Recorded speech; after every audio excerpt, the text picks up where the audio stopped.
Hello everyone, welcome back to News in Focus. Today we are discussing about Swadeshi movement and self-reliant India. तो ये जो Indian modern history में हम लोग पढ़ते हैं स्वदेशी मूवमेंट, और एट प्रेजेंट आप करंट अफेयर्स में देखेंगे इंडियन इकोनॉमिक पॉलिसी और इकोनॉमिक डेवलपमेंट की जो पॉलिसी है आत्मनिर्भर भारत, उनमें क्या एक रिलेवेंस है, आपस में क्या कनेक्शन है एक दूसरे के साथ, उस पर बात करेंगे।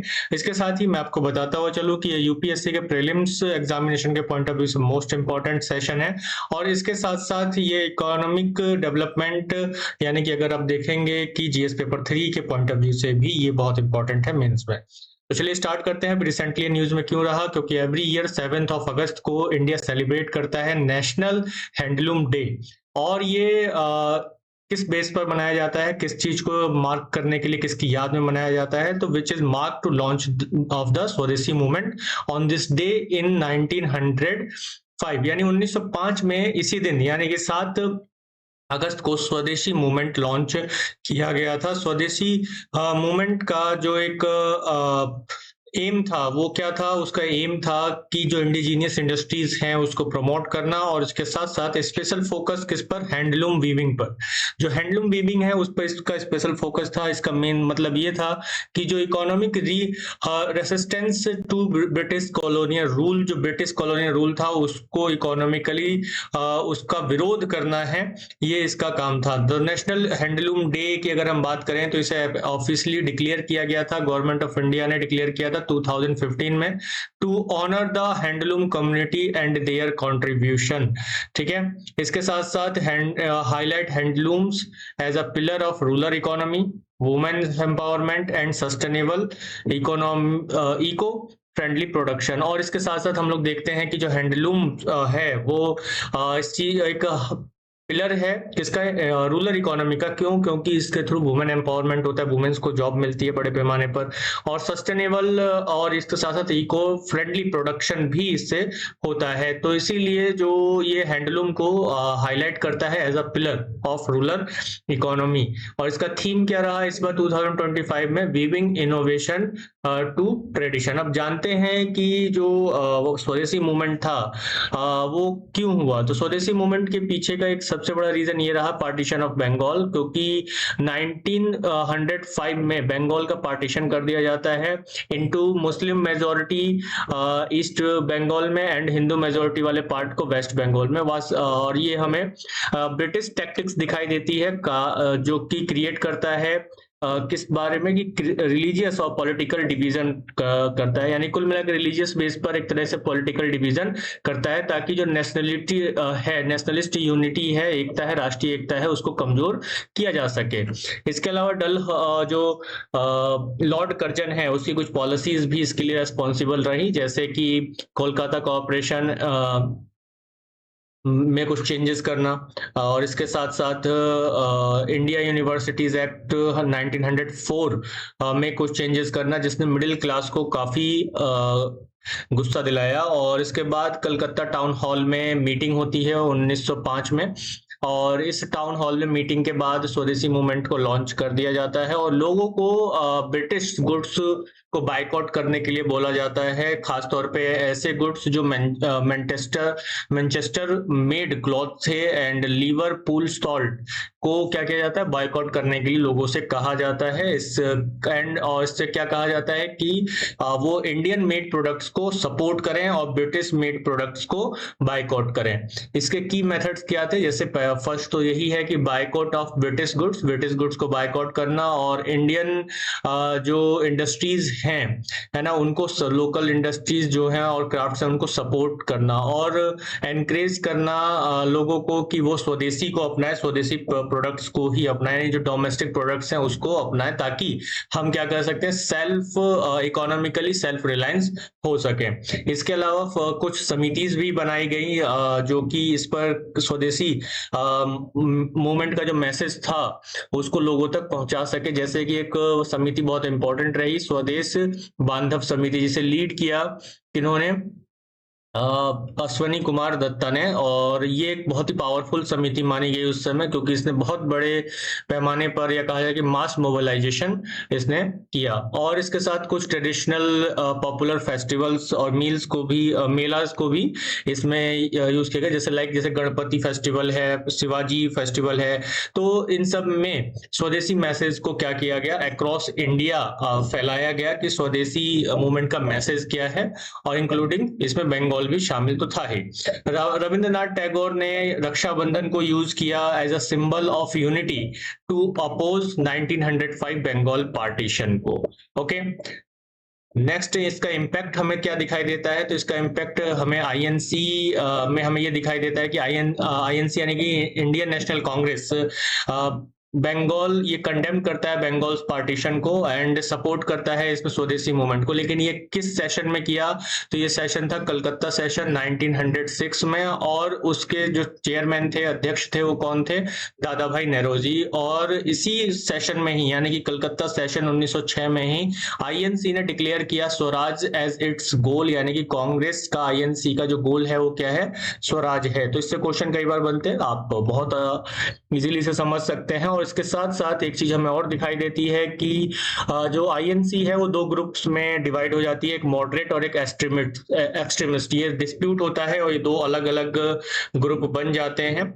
और इसमें क्या है, peace and method led a party split at 1907 Surat session, और ये दो ग्रुप 1907 के सूरत सेशन में अलग अलग हो जाते हैं, क्योंकि जो मॉडरेट ग्रुप है वो पीसफुली क्या करना चाहता है, मूवमेंट को चलाना चाहता है। एक्सट्रीमिस्ट ये चाहते हैं कि थोड़ा सा वायलेंट भी मूवमेंट होना चाहिए। एक्सट्रीमिस्ट ग्रुप में अगर मेन 3 लीडर हम देखें तो लाल बाल पाल, लाला लाजपत राय, बाल गंगाधर तिलक और बिपिन चंद्र पाल शामिल रहे हैं। इसके साथ ही सोशल इम्पैक्ट अगर हम देखें तो रविंद्रनाथ टैगोर ने इसी समय अमार सुनार बांग्ला लिखा, जो कि आगे चल के हम लोग जानते हैं कि ये बांग्लादेश का नेशनल एंथम बना। और इसने बंगालीज को यूनाइट किया अगेंस्ट बंगाल पार्टीशन। और इसी समय अवरिंद्रनाथ टैगोर और नंदलाल बोस जैसे जो पेंटर्स थे, यानी कि अगर हम कहें कि जो चित्रकार थे शांति निकेतन में, उन्होंने अपनी पेंटिंग्स के थ्रू बंगाल पार्टीशन का विरोध भी किया। अभी अगर हम जानें कि कंटेम्प्रेरी रिलेवेंस क्या है स्वदेशी मूवमेंट का इंडिया में, तो हमें दिखाई देगा आत्मनिर्भर भारत। आत्मनिर्भर भारत को अगर ये जो मिशन है आत्मनिर्भर भारत अभियान, ये इसी आइडिया पर बेस्ड है जो कि स्वदेशी मूवमेंट का था, यानी कि सेल्फ रिलायंट इंडिया। हमें इसका जो एक मिशन है उसका एम क्या है, यही है कि promote Indian goods globally and enhance self reliance. हम खुद ही चीजों को अपने यहाँ ही प्रोडक्शन मैक्सिमम करें और ग्लोबल लेवल पर इंडियन प्रोडक्ट्स को पहुंचाए। लॉन्च ड्यूरिंग अ पेंडेमिक, इसको पेंडेमिक यानी कोविड के समय लॉन्च किया गया था। इसका फोकस थीम क्या है, local for global and vocal for local, ये इसका थीम रहा है। की गोल्स की अगर हम बात करें तो इसका की गोल क्या है कि include making India a global supply chain hub, India को ग्लोबल सप्लाई चेन हब बनाना। बूस्ट प्राइवेट सेक्टर ट्रस्ट, यानी कि जो प्राइवेट सेक्टर है उसमें ट्रस्ट बनाना कि वो इंडिया में मैक्सिमम प्रोडक्शन करें। और supporting Indian manufacturers and expanding export, export को एक्सपेंड करना किन सेक्टर्स में, agriculture, textile, clothing, jewellery, pharma and defence में। इसके साथ ही मेक इन इंडिया इनिशिएटिव की अगर हम बात करें तो ये भी इंडिया को ग्लोबल मैन्युफैक्चरिंग हब बनाना चाहता है ये। और इसके साथ ये एनकरेज करता है लोकल मैन्युफैक्चरिंग को, और फॉरेन कंपनीज को अट्रैक्ट करता है किस चीज के लिए, कि वो इंडिया में ही क्या करें, प्रोड्यूस करें, प्रोडक्शन करें गुड्स का। इसके साथ ये स्वदेशी मूवमेंट का जो फोकस रहा है, इसका ही फोकस वही रहता है, self sufficiency and local industry, यानी कि लोकल, स्वयं पर आत्मनिर्भर रहना, हम ही अपने घर में प्रोडक्शन करें और हमें ज्यादा चीजें बाहर से इंपोर्ट ना करनी पड़े, हम एक्सपोर्ट करें मैक्सिमम। ठीक है, तो मेक इन इंडिया की अगर हम बात करें तो मेक इन इंडिया के आने के बाद इंडिया में ईज ऑफ डूइंग बिजनेस बना, यानी कि हम कह सकते हैं इंडिया में बिजनेस करना इजी रहा, इजी हो गया। और इसकी वजह से एफडीआई जो 45 यूएस डॉलर थी, ठीक है, 45 बिलियन यूएस डॉलर थी 2015 में, वो फाइनेंशियल ईयर 2024-25 में अगर हम देखेंगे तो 81.04 बिलियन यूएस डॉलर हो जाती है। इसके साथ ही एक्सपोर्ट भी हिट करता है 437 यानी कि 437 बिलियन यूएस डॉलर इन 2024 और with pharmaceutical supply 60% of the world vaccine. इसके अलावा डिफेंस एक्सपोर्ट भी बहुत तेजी के साथ बढ़ रहा है इंडिया का, और इंडिया ने जो है 2024 का जो ग्लोबल इनोवेशन इंडेक्स आया उसमें 39th रैंक इसमें अचीव किया। तो ये कहीं ना कहीं जो स्वदेशी मूवमेंट एक था उसका एक पिक्चर आज हमें अभी भी दिखाई देता है इनके द्वारा। मेड इन बिहार के through the Russian army equipment को इनकॉर्पोरेट करने और उसको बनाने की बात हुई। प्रोडक्शन लिंक्ड इंसेंटिव स्कीम्स के थ्रू हम देखते हैं कि schemes aim to enhance domestic manufacturing and boost exports by covering 14 key sectors. ठीक है, तो यहाँ पे प्रोडक्शन लिंक्ड इंसेंटिव्स की अगर हम बात करें तो ये जो स्कीम है इसका एम क्या है, enhance domestic manufacturing and boost exports by covering 14 की सेक्टर।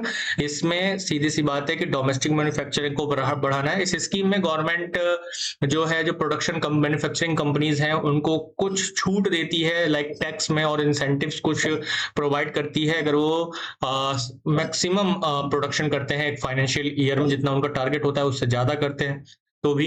तो इसका डोमेस्टिक मैन्युफैक्चर को बढ़ाना है, बूस्ट एक्सपोर्ट्स बाय कवरिंग 14 की सेक्टर, यानी कि जो 14 की सेक्टर्स एरियाज हैं, है ना, 14 की सेक्टर्स हैं, उनमें किसको बूस्ट करना है। अगर हम देखें यहाँ पर तो boost export bye covering 14 sectors, यानी कि अलग अलग जो 14 सेक्टर्स है उसमें एक्सपोर्ट को बढ़ावा देना है। Role of handloom sector in India's economy, अगर इंडिया की इकोनॉमी में हम हैंडलूम सेक्टर को देखें तो इसका इकोनॉमिक सिग्निफिकेंस एक हमें दिखाई देता है। क्यों? क्योंकि handloom sector is the largest cottage industry in the India. ये सबसे बड़ा कॉटेज इंडस्ट्री है इंडिया में, और ये लगभग 35 लाख वर्कर इसमें काम करते हैं, जिसमें ज्यादातर क्या है, वुमेन्स हैं, महिलाएं हैं, यानी 72% of handloom weavers are womens. ये प्रोवाइड करता है इन महिलाओं को इकोनॉमिक इंडिपेंडेंस, यानी कि वुमेन एम्पावरमेंट को ये बढ़ावा देता है। सस्टेनेबल लिविंग ये को बढ़ावा देता है, यानी कि handloom products are eco friendly, होते ही हैं ये इको फ्रेंडली, और इसके साथ साथ ये सपोर्ट करते हैं रूरल लाइवलीहुड को एंड एम्पावर वुमेन। तो ये सभी चीजें अगर हम देखेंगे तो कहीं ना कहीं ये सभी प्रिजर्व करते हैं इंडिया का जो कल्चरल हेरिटेज है उसको भी। एक्सपोर्ट की अगर हम बात करें तो India is the world's largest producer of hand woven fabric, so ये एक्सपोर्ट भी सबसे ज्यादा करता है, accounting for 95% of global handloom output. दुनिया का 95% जो हैंडलूम आउटपुट है वो इंडिया में ही है। सो इसके रिलेट करके प्रीलिम्स में भी क्वेश्चन बने हैं रिसेंटली। 2023 का अगर आप क्वेश्चन देखेंगे एक, जो जिसमें फर्स्ट स्टेटमेंट क्या कहता है कि 7 अगस्त is declared as the national handloom day. Second statement कहता है it was in 1905 that is the Swadeshi movement was launched on the same day.